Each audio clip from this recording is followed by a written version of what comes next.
ओम शांति। आज हम 21 मार्च के प्यारे बाप दादा के अव्यक्त महावाक्य सुनेंगे। बाबा ने आज मदद के सागर से पदम गुणा मदद लेने की विधि क्या है, वो विधि बाबा ने बहुत सुंदर रीति से बताई।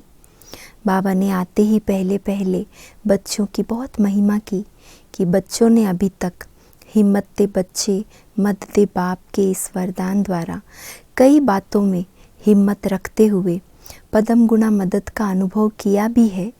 कई असंभव बातों को संभव करके दिखा दिया है।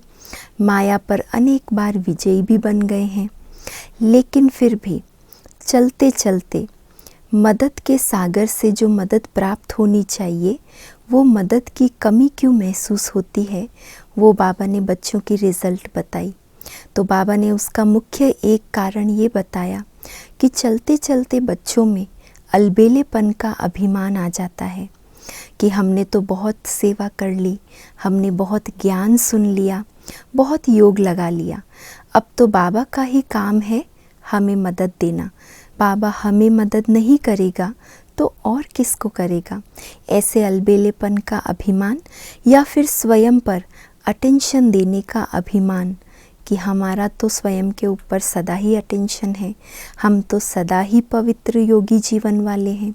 तो इस तरह के अभिमान के कारण मदद का अनुभव कम हो जाता है।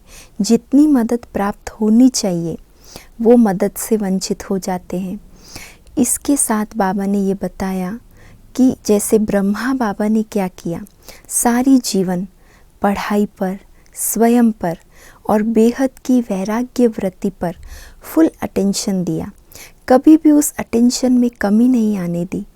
ऐसे बाबा ने भी कहा कि मदद लेने की विधि है स्वयं पर, स्वयं को संपूर्ण बनाने पर, इस ईश्वरीय पढ़ाई पर, बेहद की वैराग्य वृत्ति पर आपका सदा काल का फुल अटेंशन हो, तो मदद भी फुल प्राप्त होगी। तो सुनेंगे आज के अव्यक्त महावाक्य। मुरली की रिवाइज डेट है 22 नवंबर 1987, 22 नवंबर 1987। मुरली का टाइटल है मदद के सागर से पदम गुणा मदद लेने की विधि। आज बाप दादा अपने चारों ओर के हिम्मतवान बच्चों को देख रहे हैं। आदि से अब तक हर एक ब्राह्मण आत्मा हिम्मत के आधार से बाप दादा की मदद के पात्र बनी है और हिम्मत के बच्चे मद दे बाप के वरदान प्रमाण पुरुषार्थ में नंबरवार आगे बढ़ते रहे हैं। बच्चों की एक कदम की हिम्मत और बाप की पदम कदमों की मदद हर एक बच्चे को प्राप्त होती है, क्योंकि यह बाप दादा का वायदा कहो, वर्षा कहो, सब बच्चों के प्रति है। और इसी श्रेष्ठ सहज प्राप्ति के कारण ही 63 जन्मों की निर्बल आत्माएं बलवान बन आगे बढ़ती जा रही है। देखो, हम 63 जन्मों से इतने निर्बल हो गए थे, लेकिन बाबा ने इस एक जन्म में हिम्मत ते बच्चे मद्दे बाप के वरदान से कितना सुंदर हम बच्चों को सहज प्राप्ति का अनुभव करा दिया। ब्राह्मण जन्म लेते ही पहली हिम्मत कौन सी धारण की? पहली हिम्मत है जो असंभव को संभव करके दिखाया। ये तो हम सब जानते हैं ना, जिस पवित्रता की बात को दुनिया वालों ने प्रवृत्ति में रहते असंभव बता दिया, ऋषि मुनियों ने असंभव बता दिया, बाबा के बच्चों ने वो संभव करके दिखाई है। पवित्रता के विशेषता की धारणा की, हिम्मत से दृढ़ संकल्प किया कि हमें पवित्र बनना ही है, और बाप ने पदम गुणा मदद दी कि आप आत्माएं अनादि आदि पवित्र थी, अनेक बार पवित्र बनी हैं और बनती रहेंगी। बाबा ने स्मृति दिलाई और स्मृति के साथ साथ हमें समर्थि दिलाई कि आप ही पवित्र थी और अभी फिर से बनती रहेंगी। नई बात नहीं है, अनेक बार की श्रेष्ठ स्थिति को फिर से सिर्फ रिपीट कर रहे हो। अब भी आप पवित्र आत्माओं के भक्त आपके जड़ चित्रों के आगे पवित्रता की शक्ति मांगते रहते हैं, आपकी पवित्रता के गीत गाते रहते हैं। साथ साथ आपके पवित्रता की निशानी हर एक पूज्य आत्मा के ऊपर क्या निशानी दिखाते हैं? सिर के पीछे लाइट का ताज है। ऐसे स्मृति द्वारा समर्थ बनाया, अर्थात बाप की मदद से आप निर्बल से बलवान बन गए। इतने बलवान बने जो विश्व को चैलेंज करने के निमित्त बने हो कि हम विश्व को पावन बनाकर ही दिखाएंगे। हम स्वयं तो समर्थ बन ही गए, लेकिन इतनी समर्थी आ गई कि सारे विश्व को पावन बनाने की जिम्मेवारी हमने उठा ली है। निर्बल से इतने बलवान बने जो द्वापर के नामी ग्रामी ऋषि मुनि महान आत्माएं जिस बात को खंडित करते रहे हैं कि प्रवृत्ति में रहते पवित्र रहना असंभव है, और स्वयं आजकल के समय प्रमाण अपने लिए भी कठिन समझते हैं, और आप उन्हों के आगे नेचुरल रूप में वर्णन करते हो कि यह तो आत्मा का अनादि आदि निजी स्वरूप है, इसमें मुश्किल क्या है? इसको कहते हैं हिम्मते बच्चे मद दे बाप। असंभव सहज अनुभव हुआ और हो रहा है। जितना ही वह असंभव कहते हैं उतना ही आप अति सहज कहते हो। बाप ने नॉलेज के शक्ति की मदद और याद द्वारा आत्मा के पावन स्थिति के अनुभूति की शक्ति की मदद से परिवर्तन कर लिया। बाप ने हमें नॉलेज की मदद दी और याद के द्वारा आत्मा ने क्या किया? अपनी पावन स्थिति का अनुभव किया। तो इन दोनों मदद से परिवर्तन हो गया। यह है पहले कदम की हिम्मत पर बाप की पदम गुणा मदद। ऐसे ही माया जीत बनने के लिए चाहे कितने भी भिन्न भिन्न रूप से मायावार करने के लिए आदि से अब तक आती रहती है। कभी रॉयल रूप से आती, कभी प्रख्यात रूप में आती, और कभी गुप्त रूप से आती, तो कभी आर्टिफिशियल ईश्वरीय रूप में आती। 63 जन्म माया के साथी बनकर के रहे हो तो ऐसे पक्के साथियों को छोड़ना भी मुश्किल होता है। 63 जन्म माया के पक्के साथी बनकर रहे तो माया को भी हमें छोड़ने के लिए बहुत मुश्किल फीलिंग होती है। और माया क्या करती है? अलग अलग रीति से अलग अलग रूप धारण कर किसी न किसी प्रकार हमें वो अपना बना सके, ये कोशिश करती है। इसलिए भिन्न भिन्न रूप से वह भी वार करने से मजबूर है, और आप माया मजबूर है वार करने के लिए, और आप यहाँ मजबूत हैं। इतना वार होते भी जो हिम्मत वाले बच्चे हैं और बाप की पदम गुणा मदद के पात्र बच्चे हैं, मदद के कारण माया के वार को चैलेंज करते कि आपका काम है आना और हमारा काम है विजय प्राप्त करना। वार को खेल समझते हो, माया के शेर रूप को चींटी समझते हो, क्योंकि जानते हो कि ये माया का राज्य अब समाप्त होने वाला है और हम अनेक बार के विजयी आत्माओं की विजय 100% निश्चित है। इसलिए यही निश्चित का नशा बाप की पदम गुणा मदद का अधिकार प्राप्त कराता है। तो जहाँ हिम्मत दे बच्चे मद दे सर्वशक्तिवान बाप है, वहाँ असंभव को संभव करना व माया को विश्व को चैलेंज करना कोई बड़ी बात नहीं। बाबा ने कहा जहाँ पर साथ में सर्वशक्तिवान है, हिम्मत ते बच्चे मद्दे बाप का वरदान है, तो वहाँ कोई भी असंभव को संभव करना या माया को चैलेंज करना कोई बड़ी बात नहीं। ऐसे समझते हो ना? सभी का यही अनुभव है ना? बाबा पूछ रहे। बाप दादा ये रिजल्ट देख रहे थे कि आदि से अब तक हर एक बच्चा हिम्मत के आधार पर मदद के पात्र बन कहाँ तक सहज पुरुषार्थी बन आगे बढ़े हैं, कहाँ तक पहुँचे हैं। बाबा अभी बच्चों की रिजल्ट चेक कर रहे थे कि बच्चे ऐसे हिम्मत और मदद के आधार पर कितना आगे बढ़ गए हैं, कहाँ तक पहुँचे हैं। तो क्या देखा?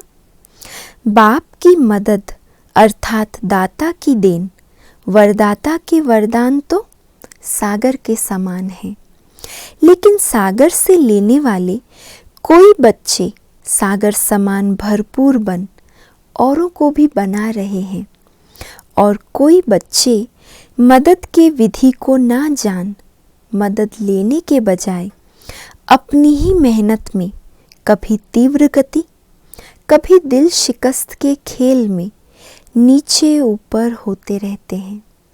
दो प्रकार के बच्चे, एक सागर से स्वयं भरपूर होकर औरों को भी भरपूर कर रहे, और दूसरे ऐसे बच्चे जो सही विधि को ना जानने के कारण मेहनत का अनुभव कर रहे, कभी तीव्र गति तो कभी दिल शिकस्त का खेल कर रहे।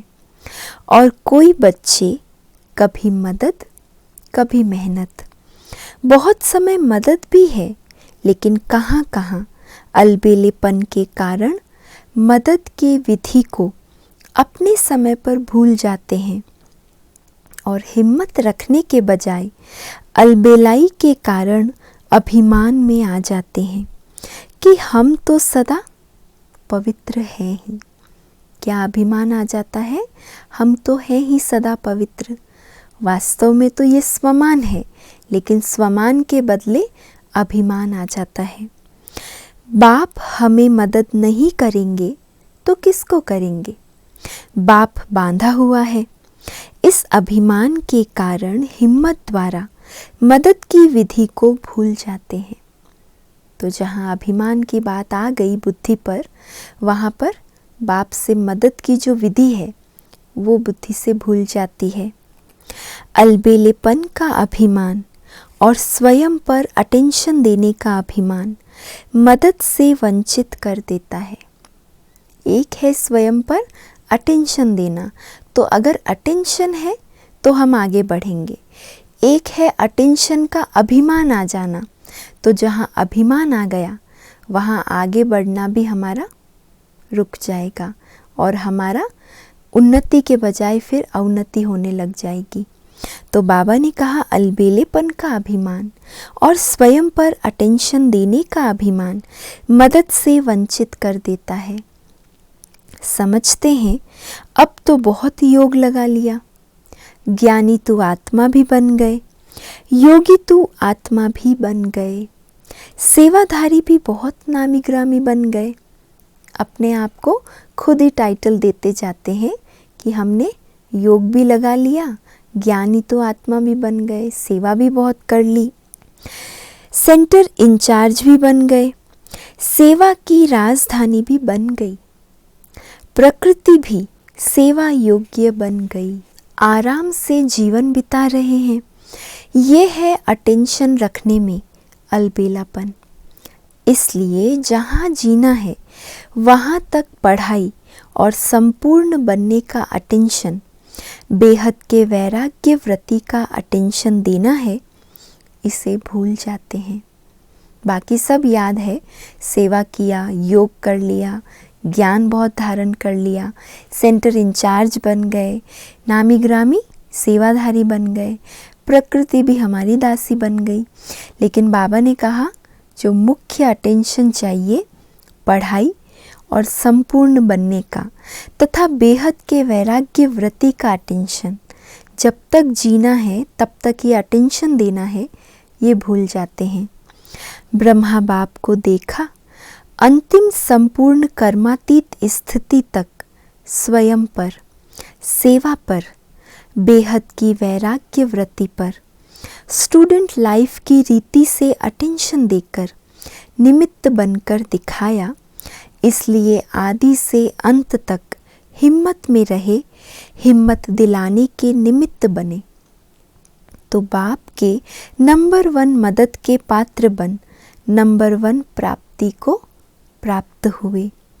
भविष्य निश्चित होते भी अलबेले नहीं रहे। ब्रह्मा बाबा का भविष्य शिव बाबा ने पहले ही सुना दिया कि यही आत्मा नारायण बनेगी, लेकिन बाबा ने फिर भी कभी अलबेलापन स्वयं में लाने नहीं दिया। सदा अपने तीव्र पुरुषार्थ के अनुभव बच्चों के आगे अंत तक सुनाते रहे। मदद के सागर में ऐसे समा गए जो अब भी बाप समान हर बच्चे को अव्यक्त रूप से भी मददगार हैं। इसको कहते हैं एक कदम की हिम्मत और पदम गुणा मदद के पात्र बनना। तो बाप दादा देख रहे थे कि कई बच्चे मदद के पात्र होते भी मदद से वंचित क्यों रह जाते। इसका कारण सुनाया कि हिम्मत की विधि को भूलने कारण, अभिमान अर्थात अलबेलापन और स्व के ऊपर अटेंशन की कमी के कारण। मदद के सागर के बच्चे होते भी मदद नहीं मिलती, उसका कारण विधि को भूल गए। और क्या भूल जाते हैं? हिम्मत की विधि को भूल गए, अभिमान और अलबेलेपन में आ गए और स्व के ऊपर अटेंशन की कमी हो गई। विधि नहीं तो वरदान से वंचित रह जाते। सागर के बच्चे होते हुए भी छोटे छोटे तालाब बन जाते। जैसे तालाब का पानी खड़ा हुआ होता है, ऐसे पुरुषार्थ के बीच में खड़े हो जाते हैं। इसलिए कभी मेहनत कभी मौज में रहते। आज देखो तो बड़ी मौज में है और कल क्या होता? छोटे से रोड़े अर्थात पत्थर के कारण उसको हटाने की मेहनत में लगा हुआ है। पहाड़ भी नहीं, छोटा सा पत्थर है, लेकिन वो छोटा पत्थर भी रास्ते की रुकावट बन गया। क्यों? क्योंकि हिम्मत नहीं है महावीर पांडव सेना, लेकिन छोटा सा कंकड़ पत्थर भी पहाड़ बन जाता। उसी मेहनत में लग जाते हैं, फिर बहुत हंसाते हैं। अगर कोई उन्हों को कहते हैं कि ये तो बहुत छोटा कंकड़ है, तो हंसी की बात क्या कहते? आपको क्या पता, आपके आगे आएगा तो पता पड़े। कोई अगर ऐसे उनको समझाने दे कि आप इतने अनुभवी आत्मा और छोटे से पत्थर से डर गए या रुक गए, तो कहते हैं आपके सामने ऐसी परिस्थिति आए तो आपको पता पड़े। तो बाबा को बच्चों की ऐसी हिम्मतहीन बातें सुनकर बहुत हंसी आती है। बाबा कहते ऐसी बातें कहते हैं, बाप को भी कहते। क्या कहते? शिव बाबा को भी, आप तो हो ही निराकार, आपको भी क्या पता। ब्रह्मा बाबा को भी कहते, आपको तो बाप की लिफ्ट है, आपको क्या पता।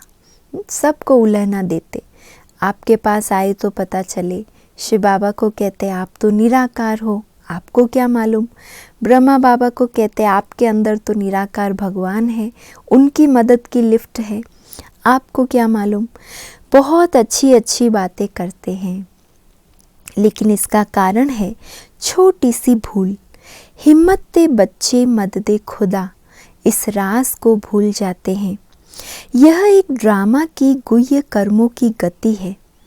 हिम्मत ते बच्चे मददे खुदा, अगर यह विधि विधान में नहीं होती तो सभी विश्व के पहले राजा बन जाते।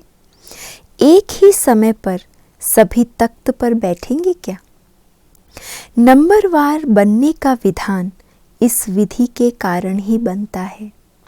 जितनी बाप से मदद लेना है उसका आधार है हिम्मत। जितनी हिम्मत उतनी मदद। नहीं तो सभी बाप को उलहना देवें कि ब्रह्मा को ही क्यों पहला नंबर बनाया, हमें भी तो बना सकते थे। इसलिए यह ईश्वरीय विधान ड्रामा अनुसार बना हुआ है। निमित्त मात्र ये विधान नूंदा हुआ है कि एक कदम हिम्मत का और पदम कदम मदद का सागर होते हुए भी यह विधान की विधि ड्रामा अनुसार नूंदी हुई है। तो जितना चाहे हिम्मत रखो और मदद लो। बाबा कहते हैं भले ही मैं मदद का सागर हूँ, लेकिन ये ड्रामा का विधान है, ड्रामा की विधि है कि जितना हिम्मत उतनी मदद। अगर ये विधान ना हो तो सभी पहला नंबर पहुँच जाएंगे। तो बाबा ने कहा ये विधान याद रखो, इसमें कमी नहीं रखते।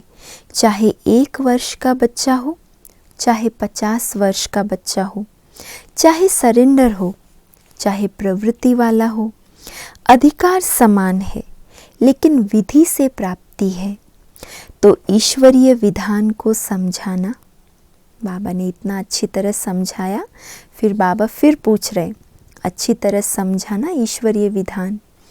हिम्मत तो बहुत अच्छी रखी है, यहाँ तक पहुँचने की भी हिम्मत रखते हो तब तो पहुँचते हो ना। बाप के बने हो तो भी हिम्मत रखी है तब बने हो। सदा हिम्मत की विधि से मदद के पात्र बन चलना और कभी कभी विधि से सिद्धि प्राप्त करना, इसमें अंतर हो जाता है। सदा हर कदम में हिम्मत से मदद के पात्र बन नंबर 1 बनने के लक्ष्य को प्राप्त करो। क्या लक्ष्य रखना है? सदा हर कदम में हिम्मत से मदद के पात्र बन नंबर 1 बनने के लक्ष्य को याद रखना है। नंबर 1 एक ब्रह्मा बनेगा, लेकिन फर्स्ट डिवीज़न में संख्या है, इसलिए नंबर 1 कहते हैं। समझा? फर्स्ट डिवीज़न में तो आ सकते हो ना, इसको कहते हैं नंबर 1 में आना। कभी अलबेलेपन की लीला बच्चों की सुनाएंगे, बहुत अच्छी लीला करते हैं। बाप दादा तो सदा बच्चों की लीला देखते रहते हैं। कभी तीव्र पुरुषार्थ की लीला भी देखते, कभी अलबेलेपन की लीला भी देखते हैं। अच्छा, कर्नाटक वालों की विशेषता क्या है? बाबा कर्नाटक के पार्टी से मुलाकात कर रहे। हर एक जोन की अपनी अपनी विशेषता है। कर्नाटक वालों की अपनी बहुत अच्छी भाषा है, भावना की भाषा में होशियार है। ऐसे तो हिंदी कम समझते हैं, लेकिन कर्नाटक की विशेषता है भावना की भाषा में नंबर 1 है। इसलिए भावना का फल सदा मिलता है। और कुछ नहीं बोलेंगे, लेकिन सदा बाबा बाबा बोलते रहेंगे, है ना। हिंदी नहीं आती तो इसीलिए और जास्ती नहीं बोलते, पर दिल से बाबा बाबा निकलता रहता। ये भावना की श्रेष्ठ भाषा जानते हैं, भावना की धरनी है ना। अच्छा, चारों ओर के हिम्मत वाले बच्चों को सदा बाप की मदद प्राप्त करने वाले पात्र आत्माओं को, सदा विधान को जान विधि से सिद्धि प्राप्त करने वाली श्रेष्ठ आत्माओं को, सदा ब्रह्मा बाप समान अंत तक पढ़ाई और पुरुषार्थ की विधि में चलने वाले श्रेष्ठ महान बाप समान बच्चों को बाप दादा का याद प्यार और नमस्ते। हम बच्चों का भी ऐसे बनाने वाले मीठे मीठे माता पिता बाप दादा को याद प्यार, गुड मॉर्निंग और नमस्ते। पार्टियों से अव्यक्त बाप दादा की मुलाकात। पहला पॉइंट है, अपने को डबल लाइट फरिश्ता अनुभव करते हो। डबल लाइट स्थिति फरिश्तेपन की स्थिति है। फरिश्ता अर्थात लाइट। जब बाप के बन गए तो सारा बोझ बाप को दे दिया ना। जब बोझ हल्का हो गया तो फरिश्ते हो गए। बाप आए ही हैं बोझ समाप्त करने के लिए। तो जब बाप बोझ समाप्त करने वाले हैं तो आप सबने बोझ समाप्त किया है ना। कोई छोटी सी गठरी छुपाकर तो नहीं रखी है, बाबा लेने आया है बोझ, तो बाबा पूछ रहे कहीं कोई छोटी सी गठड़ी छुपाकर तो नहीं रखी, सब कुछ दे दिया या थोड़ा थोड़ा समय के लिए रखा है। थोड़े थोड़े पुराने संस्कार हैं, वह भी खत्म हो गए। पुराना स्वभाव या पुराना संस्कार, ये भी तो खजाना है ना, ये भी दे दिया है। बाबा पूछ रहे ये सब दे दिया? अगर थोड़ा भी रहा हुआ होगा तो ऊपर से नीचे ले आएगा। फरिश्ता बन उड़ती कला का अनुभव करने नहीं देगा। कभी ऊंचे तो कभी नीचे आ जाएंगे। इसलिए बाप दादा कहते हैं सब दे दो। ये रावण की प्रॉपर्टी है ना, रावण की प्रॉपर्टी अपने पास रखेंगे तो दुख ही पाएंगे। फरिश्ता अर्थात जरा भी रावण की प्रॉपर्टी ना हो। पुराना स्वभाव या संस्कार आता है ना, कहते हो ना चाहते तो नहीं थे लेकिन हो गया, कर लिया या हो जाता है। तो इससे सिद्ध है कि छोटी सी पुरानी गठरी अपने पास रख ली है। कीचड़ पट्टी की गठरी है तो सदा के लिए फरिश्ता बनना यही ब्राह्मण जीवन है। पास्ट खत्म हो गया, पुराने खाते भस्म कर दिए, अभी नई बातें नए खाते हैं। अगर थोड़ा भी पुराना कर्जा रहा होगा तो सदा ही माया का मर्ज लगता रहेगा, क्योंकि कर्ज को मर्ज कहा जाता है। इसलिए सारा ही खाता समाप्त करो। नया जीवन मिल गया तो पुराना सब समाप्त। फिर दूसरा पॉइंट बाबा बता रहे, सदा वाह वाह के गीत गाने वाले हो ना। हाय हाय के गीत समाप्त हो गए और वाह वाह के गीत सदा मन से गाते रहते। जो भी श्रेष्ठ कर्म करते तो मन से क्या निकलता? वाह मेरा श्रेष्ठ कर्म, या वाह श्रेष्ठ कर्म सिखलाने वाले, या वाह श्रेष्ठ समय श्रेष्ठ कर्म कराने वाले। तो सदा वाह वाह के गीत गाने वाली आत्माएं हो ना। कभी गलती से भी हाय तो नहीं निकलता, हाय ये क्या हो गया? नहीं, कोई दुख का नज़ारा देख करके भी हाय शब्द नहीं निकलना चाहिए। कल हाय हाय के गीत गाते थे और आज वाह वाह के गीत गाते हो। इतना अंतर हो गया। ये किसकी शक्ति है? बाप की या ड्रामा की? बाप की। बच्चों ने उत्तर दिया बाबा की शक्ति है। बाप भी तो ड्रामा के कारण आया ना, तो ड्रामा भी शक्तिशाली हुआ। अगर ड्रामा में पार्ट नहीं होता तो बाप भी क्या करता? बाप भी शक्तिशाली है और ड्रामा भी शक्तिशाली है।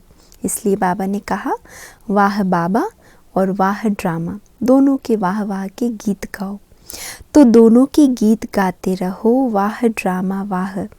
जो स्वप्न में भी नहीं था वो साकार हो गया। घर बैठे सब मिल गया। घर बैठे इतना भाग्य मिल जाए, इसको कहते हैं डायमंड लॉटरी। फिर तीसरा पॉइंट है, संगम युगी स्वराज्य अधिकारी आत्माएं बने हो। हर कर्मेंद्रिय के ऊपर अपना राज्य है। कोई कर्मेंद्रिय धोखा तो नहीं देती है, कभी संकल्प में भी हार तो नहीं होती है, कभी व्यर्थ संकल्प चलते हैं। स्वराज्य अधिकारी आत्माएं हैं, इस नशे और निश्चय से सदा शक्तिशाली बन माया जीत सो जगत जीत बन जाते हैं। स्वराज्य अधिकारी आत्माएं सहज योगी निरंतर योगी बन सकते हैं। स्वराज्य अधिकारी के नशे और निश्चय से आगे बढ़ते चलो। माताएं नष्टो मोहा हो या मोह है, पांडवों को कभी क्रोध का अंश मात्र जोश आता है? कभी कोई थोड़ा नीचे ऊपर करे तो क्रोध आएगा? बाबा पूछ रहे, कभी कोई कारोबार में किसी बात में हमारे हिसाब से नहीं हुआ, ऊपर नीचे हुआ तो जोश या क्रोध आएगा। थोड़ा सेवा का चांस कम मिले, दूसरे को ज़्यादा मिले तो बहन पर थोड़ा सा जोश आएगा कि ये क्या करती है। देखना पेपर आएगा, क्योंकि थोड़ा भी देह अभिमान आया तो उसमें जोश या क्रोध सहज आ जाता है। इसलिए सदा स्वराज्य अधिकारी अर्थात सदा ही निरअहंकारी, सदा ही निर्माण बन सेवाधारी बनने वाले। स्वराज्य अधिकारी की परिभाषा सदा ही निरअहंकारी और सदा ही निर्माण बन सेवाधारी बनने वाले। मोह का बंधन भी खत्म। अच्छा, आज का वरदान है, बाप समान अपने हर बोल व कर्म का यादगार बनाने वाले। दिल तख्त नशीन सो राज्य तख्त नशीन भव। बाप समान अपने हर कर्म का यादगार बनाने वाले, दिल तख्त नशीन सो राज्य तख्त नशीन भव। जैसे बाप द्वारा जो भी बोल निकलते हैं वह यादगार बन जाते हैं, ऐसे जो बाप समान है वो जो भी बोलते हैं वह सब के दिलों में समा जाता है, अर्थात यादगार रह जाता है। जैसे दादियों के मुख से थोड़ा भी कुछ शब्द निकलता है तो वो बोल साधारण नहीं लेकिन वरदानी बन जाते हैं, दिल में समा जाते हैं। वो जिस आत्मा के प्रति संकल्प करते तो उनके दिल को लगता है। उनके दो शब्द भी दिल को राहत देने वाले होते हैं। उनसे समीपता का अनुभव होता है, इसलिए उन्हें सब अपना समझते हैं। ऐसे समान बच्चे ही दिल तख्त नशीन सो राज्य तख्त नशीन बनते हैं। स्लोगन है, अपनी उड़ती कला द्वारा हर समस्या को बिना किसी रुकावट से पार करने वाले उड़ता पंछी बनो। उड़ता पंछी कौन बनेंगे? अपनी उड़ती कला द्वारा हर समस्या को बिना किसी रुकावट से पार करने वाले उड़ता पंछी बनो। आज का अव्यक्त इशारा है, परमात्म प्यार इस श्रेष्ठ ब्राह्मण जन्म का आधार है। कहते भी हैं, प्यार है तो जहान है, जान है। प्यार नहीं तो बेजान बेजहान है। प्यार मिला अर्थात जहान मिला। दुनिया एक बूंद की प्यासी है और आप बच्चों का ये प्रभु प्यार प्रॉपर्टी है। इसी प्रभु प्यार से पलते हो अर्थात ब्राह्मण जीवन में आगे बढ़ते हो, तो सदा प्यार के सागर में लवलीन रहो। तो आज मदद के सागर प्यारे बाप दादा ने बाप से पदम गुणा मदद लेने की जो विधि बताई कि हिम्मत दे बच्चे मत दे बाप, इस विधि को और इस वरदान को हर कार्य में हम याद रखेंगे।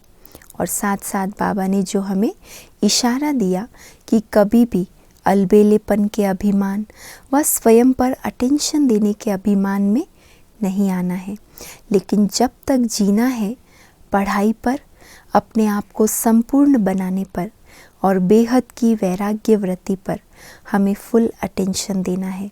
इन बातों को हम आज अच्छी तरह याद भी रखेंगे और चिंतन भी करते रहेंगे। अच्छा, ओम शांति।